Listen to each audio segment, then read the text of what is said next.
amigos de María Visión y bienvenidos a una nueva edición de este programa En Compañía de Jesús. Y además de estar en compañía de Jesús, estoy acompañado, como siempre, de Ignacio de Loyola. Hola Ignacio, ¿cómo estás? Muy bien, Francisco Javier. Una fortuna indecible estar otra vez contigo aquí y dispuesto a abordar temas de gran enjundia teológica e intelectual. Muy bien, pues antes de que nos abordemos en estos mares por conocer de hoy, pues vamos a hacer una oración pues para pedir que el programa salga bien y para encomendarnos al Señor, a la Virgen María y que tengamos una buena grabación. Nada, para que breguemos correctamente en estas aguas movedizas, que no tempestuosas, pero sí movedizas. En el nombre del Padre, del Hijo y del Espíritu Santo. Amén. Amén. Dios te salve María, llena eres de gracia, el Señor es contigo. Bendita tú eres entre todas las mujeres y bendito es el fruto de tu vientre, Jesús. Santa María, Madre de Dios, ruega por nosotros pecadores, ahora y en la hora de nuestra muerte. Amén. Virgen María, Reina de la Paz, ruega por nosotros. Ruega por nosotros. En el nombre del Padre, del Hijo y del Espíritu Santo. Amén. Pues allá vamos. Pues nada, con esta... Nos embarcamos y zarpamos rumbo a la mar.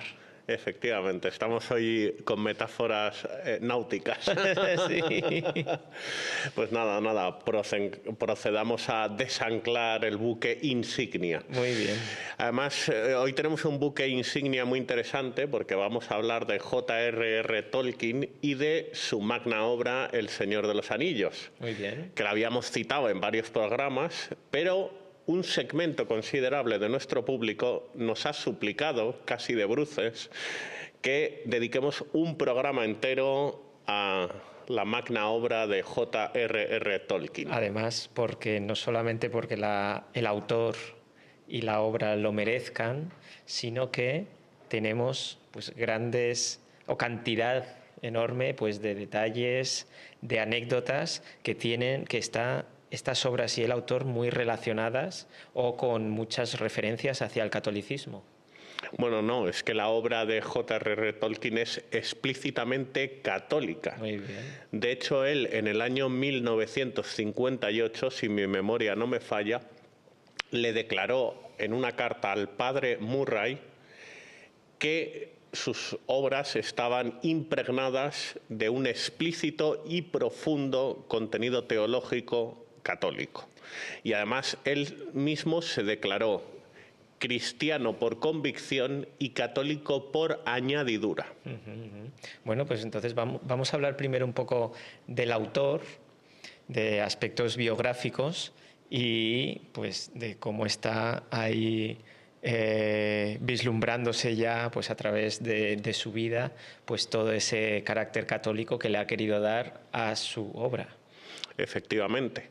De hecho, bueno, él se empapó de ese catolicismo intelectual desde su más temprana infancia, porque su madre, creo recordar, que le cedió la tutela de Tolkien al padre Osborne, es decir, al padre Osborne de Cádiz, en concreto del puerto de Santa María. Así es decir, la madre de Tolkien fallece cuando él tiene solamente 12 años, es decir, es un niño, y ella deja dispuesto o predispuesto que sea este sacerdote quien se haga cargo de la tutela del niño. Bueno, he dicho antes en su más temprana infancia, quería decir en su más temprana adolescencia, porque sí, con 12 años pues uno ya va entrando en unas edades procelosas. Y nada, bueno, pues... Así es, y estamos hablando, por matizarlo, del padre Francis Morgan Osborne. Para Esto ser vamos más a dejarlo preciso. bien dicho, porque como dice, son ese linaje que está asentado en el puerto de Santa María, dedicado pues a la elaboración de vinos. Sí, una tradición bodeguera indubitable. Además, bueno, yo soy un gran degustador de sus frutos de la vida. Bueno, podemos decir que se pudo él, a través de este padre, pues de adquirir una cierta solera. Efectivamente, nunca mejor dicho. Pudo adquirir esa solera y también un profundo análisis, una hondura en su cosmovisión católica del mundo. Porque además este sacerdote pues se ocupó de la educación de Tolkien cuando ya faltó su madre, le ayudó económicamente también a que concluyera sus estudios y luego influyó pues profundamente en su formación religiosa y moral. Y que esto, pues sin duda, podemos asegurar aquí que fue determinante para el devenir de sus obras, y en especial pues del Hobbit y del Señor de los Anillos. Efectivamente. Sus obras más conocidas y famosas, que aunque tiene algunas otras también. El padre Osborne y esa influencia gaditana pues fueron imprescindibles en la obra de Tolkien. De hecho, se especula con que si Hobbiton, esa aldea feliz, esa Arcadia feliz, en la que no penetraba el mal y en la que los habitantes vivían alegremente, comiendo y bebiendo a mansalva, cantando y haciéndose múltiples regalos, se dice que puede estar inspirada no solo en Cádiz, sino en el puerto de Santa María, que es donde él se crió. Anda, pues yo no conocía ese detalle, pero me resultaría del todo simpático y agradable que fuera así. Bueno, a mí la verdad que soy veraneante asiduo del puerto de Santa María. Vamos, me parece una reproducción bastante fidedigna de Hobbiton. Bueno, más bien Hobbiton del puerto de Santa María. Bueno, pues vamos a también ir desgranando un poco esos detalles de esta gran obra. Efectivamente, bueno, ya que hemos citado Hobbiton y esa asociación que se suele hacer, son especulaciones, no lo tengo del todo corroborado con el puerto de Santa María, es Arcadia feliz, donde no entraba el miedo, el terror y la oscuridad, pues frente a Hobbiton se encontraba Mordor, que representaba lo contrario, ¿no? Desde un punto de vista teológico, encarnaba el pecado, la oscuridad, las tinieblas. El lugar donde habita el mal, ¿no? El lugar donde habita el mal. Una especie como de averno o infierno terrenal frente a ese paraíso terreno que sería Hobbiton. Y además Mordor, dominado y pues que lo mandado, ¿no?, con mano férrea por un personaje que el mismo Tolkien lo denomina el Señor Oscuro. El Señor Oscuro, efectivamente. Los destinos de Mordor estaban comandados por ese Señor Oscuro. Y una de las figuras más icónicas, totémicas, emblemáticas de ese averno mordoriano, pues sería Sauron, quien fue vencido en su momento por los hombres y por los elfos. Por una unión, ¿no? Por una unidad de los hombres y los elfos. En Santa Hermandad pues consiguieron vencer a Sauron con la indubitable ayuda de Eru, que sería el dios único. Bueno, pues esto, ¿qué similitud podemos hacer en cuanto pues a lo que podemos pues aprender, vivir o saber del catolicismo? Porque aquí lo que tenemos no es una unión pues de dos pueblos que tienen un único fin, que es el de vencer al mal, y que tú me añades o me corriges, y que pues cualquier diferencia, si es que la tuvieran, la dejan de lado para enfrentarse a ese mal. Y además, como dices tú, no sé si encomendados o con la ayuda o con el beneplácito de Eru, de esa deidad buena, ¿no? Hombre, la efusión y el amparo de esa deidad es indiscutible, habida cuenta del catolicismo declarado de J.R.R. Tolkien, de la profundidad teológica de su obra.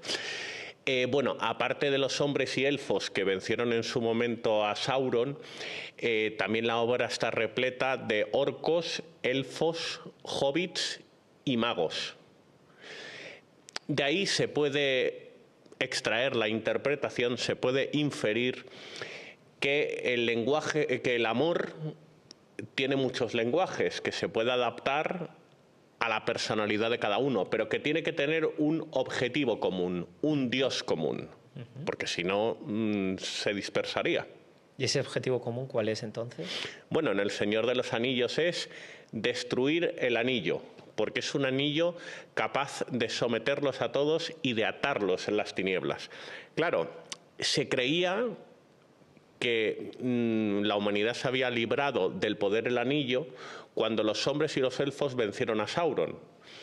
Y durante un tiempo fue así, hasta que la influencia del anillo volvió a reverdecer en el sentido negativo de la palabra, y la humanidad fue tentada, y además creo que hay un bosque, ¿no?, que adquirió una tonalidad negra como Entonces, reflejo de esa realidad. Hasta este momento podemos decir que siempre hay una sombra de mal que, aunque se vence, ahí permanece.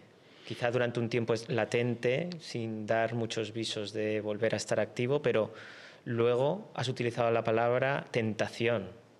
De nuevo, habría criaturas tentadas, ¿no?, en la obra, efectivamente, que consiguen volver a despertar ese mal.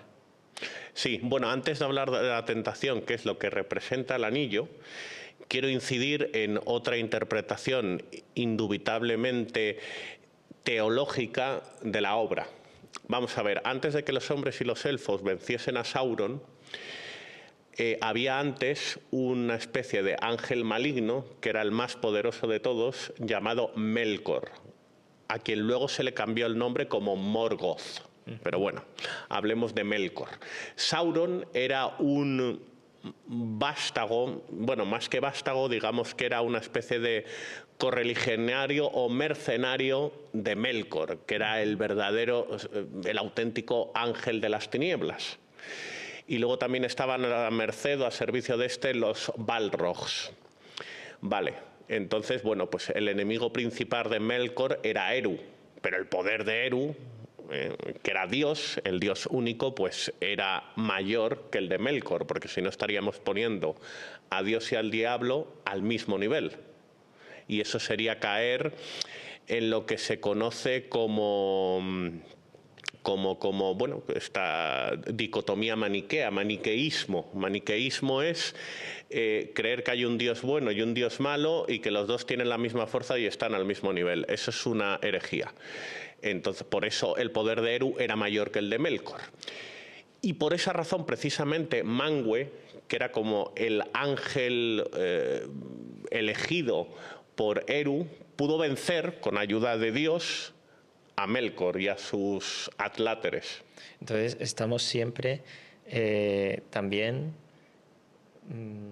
bordeando o planeando, mejor dicho, sobre un concepto que es originario desde la propia humanidad, que es la lucha entre el bien y el mal. Sí, sí, desde el arjé de los tiempos. Además, de hecho, la victoria de Manwë, el ángel elegido por Eru, que sería el dios único, a Melkor, el ángel caído, representa esa victoria, pues, de San Miguel Arcángel, príncipe de la milicia celestial, sobre el demonio, con la indudable ayuda, la irremisible ayuda de nuestro Dios. Pues ahí ya tenemos una primera semejanza cristalina, ¿no?, con lo que nosotros conocemos. Sí, sí, no puede ser de lo más cristalina e irrefutable. Sobre todo porque, como he dicho antes, el mismo Tolkien lo reconoció explícitamente. Ajá. Y luego, pues centrándonos más en la propia novela del Señor de los Anillos, ese Señor de los Anillos que da título a la obra, ¿es quién? Bueno, a ver, el Señor de los Anillos, quiero decir, lo que hay que centrarnos es en el anillo, ¿no?, que representa la tentación. Así es, ahí va, ¿no? Es decir, el Señor de los Anillos es ese señor oscuro, que él es el que crea el anillo, el que lo domina, el que tiene poder sobre él, pero el resto de criaturas no. Pero el anillo pues también tiene ese enorme simbolismo que representa, como decías, la tentación. La tentación, ¿no? De hecho, la tentación en la teología católica no es de por sí buena o mala, degenera en maldad cuando nos dejamos atrapar por ella, pero deviene en algo bueno cuando la vencemos. Y esto es lo que pasa con el anillo. El anillo es capaz de someterlos a todos y de atarlos en las tinieblas. Pero el forjarse en la lucha para destruirlo es lo que hace a los personajes merecedores de virtud y de victoria. Porque también, pues ya hemos mencionado que hay distintas, pues, de razas, ¿no?, que participan de la novela y que son presentados ahí, en las que hay algunas, pues, que son los hombres, los elfos, hasta los enanos, ¿no?, que son como las grandes razas que dominan la Tierra Media. Efectivamente. Y luego aparece pues esa raza casi como que secundaria, que no ha tenido ningún papel importante, de ninguna importancia a lo largo de la historia, que son los hobbits, pero que toman un papel decisivo en esa lucha de destruir el anillo. Efectivamente, lo has explicado de manera muy meridiana y atinada. Entonces, bueno, pues en esa lucha contra el anillo se forjarían en la virtud.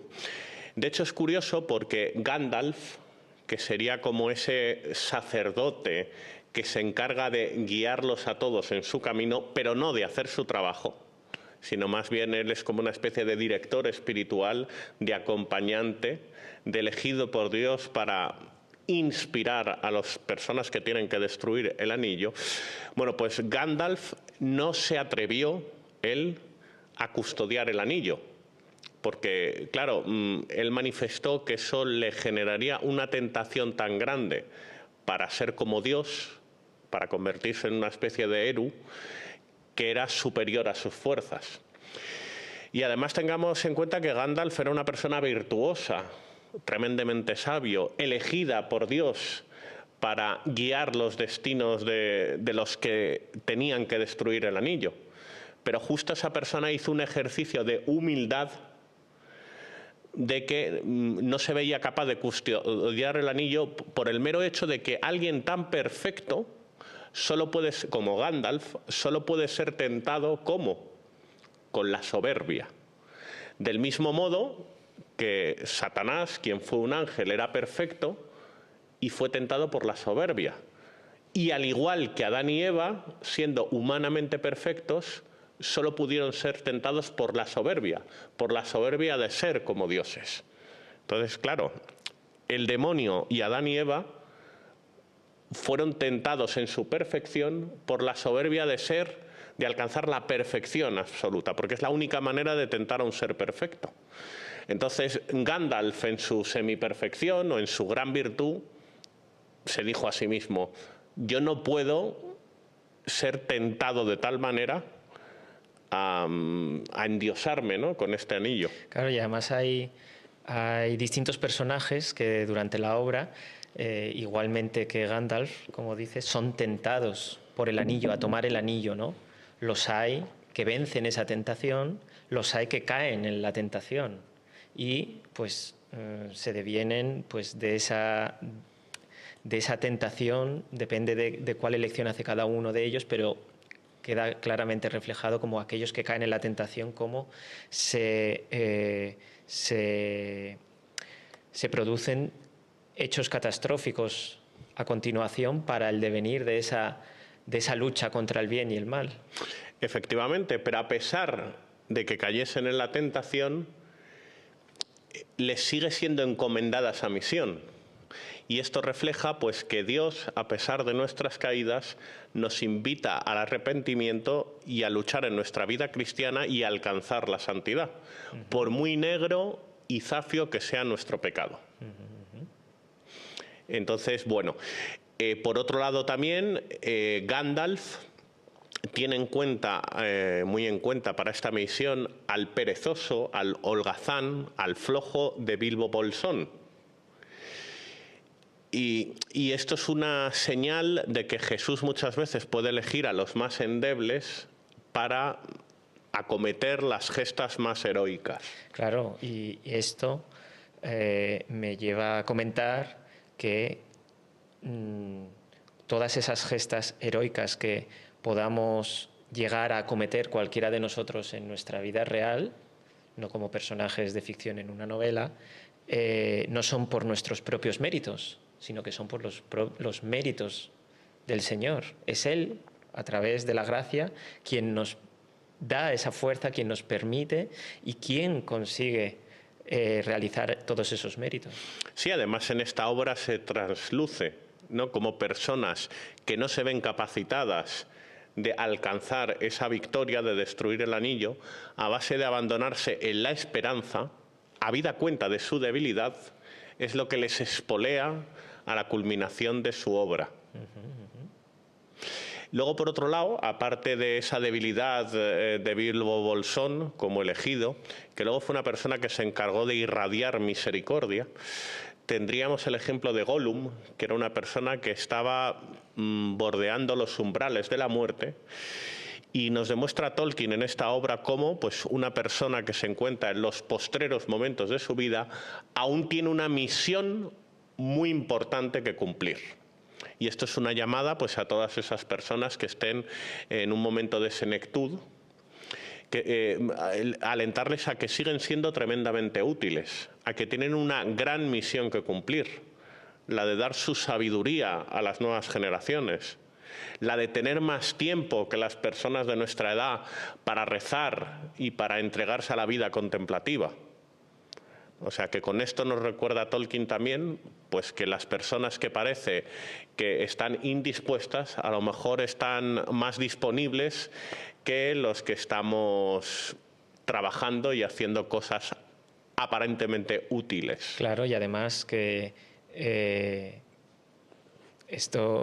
el personaje de Gandalf, él, no sé si llega a ser conocedor, pero sí intuye que esa criatura Gollum tiene un papel decisivo en esa lucha contra el anillo y en esa misión de destruirlo, ¿no? Hombre, Gandalf, como he dicho, es el elegido por Eru y una persona de una sabiduría estratosférica. Así es. Entonces era bastante consciente de esa realidad, ¿no?, de cómo podía esculpir una gran obra a pesar, pues, de la vejez de Gollum y de las flaquezas, de la holgazanería de Bilbo. Claro, porque además en una conversación que van teniendo a lo largo de la misión, hay uno de los personajes que exclama que qué pena, ¿no?, que no hubiesen matado a Gollum anteriormente, porque en esos momentos estaban